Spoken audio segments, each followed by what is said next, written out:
Y aquí entramos al punto que he estado mencionando, entender el jardín del Edén como un santuario, como un lugar sagrado.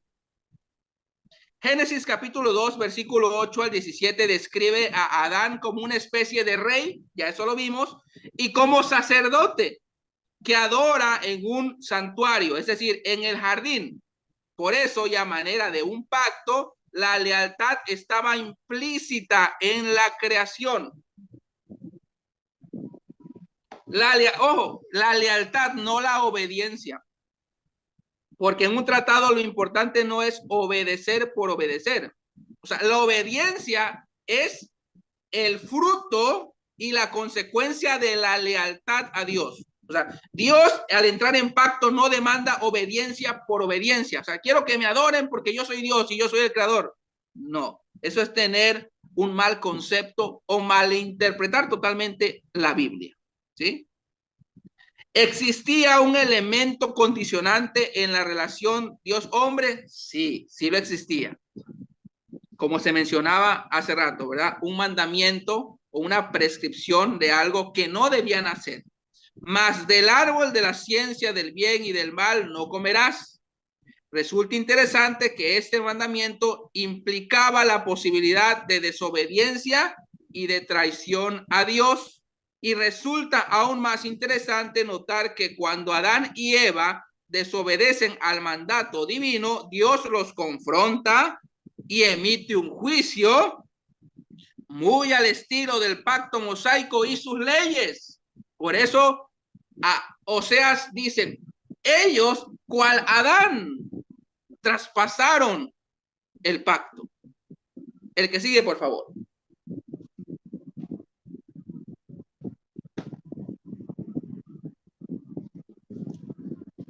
¿Qué implica entender el jardín del Edén como un santuario? Por acá tengo una cita de Desmond y Baker. Dice, debemos reconocer que el jardín del Edén no era estrictamente hablando un jardín para los humanos. No, sino el jardín de Dios. Wenham explica, el jardín del Edén no es concebido por el autor del Génesis simplemente como una pieza de tierra cultivable de Mesopotamia, sino como un santuario arquetípico, es decir, un lugar donde habita Dios y donde el hombre debería adorarle.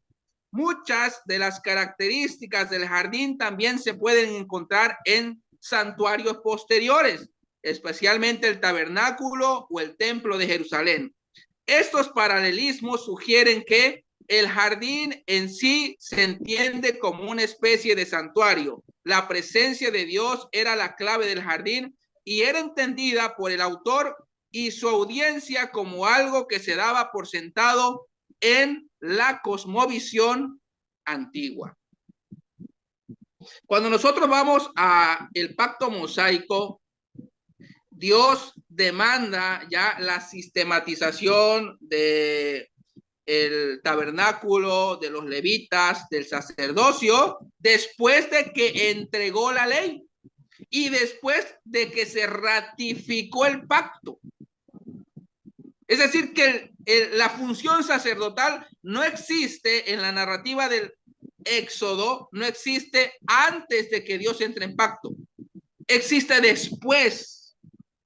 Esto implica de que si Adán ya está en una función de sacerdote, es porque ya hay un pacto establecido. Recuerden que estamos analizando la narrativa del Génesis a contraluz del pacto mosaico, porque yo les decía, el Génesis tiene como propósito llevarnos al pacto del Sinaí. Todo el propósito del Pentateuco es llevarnos al Sinaí. Por eso vamos a ir escalando por historias y por pacto hasta llegar al pacto mosaico en el Pentateuco.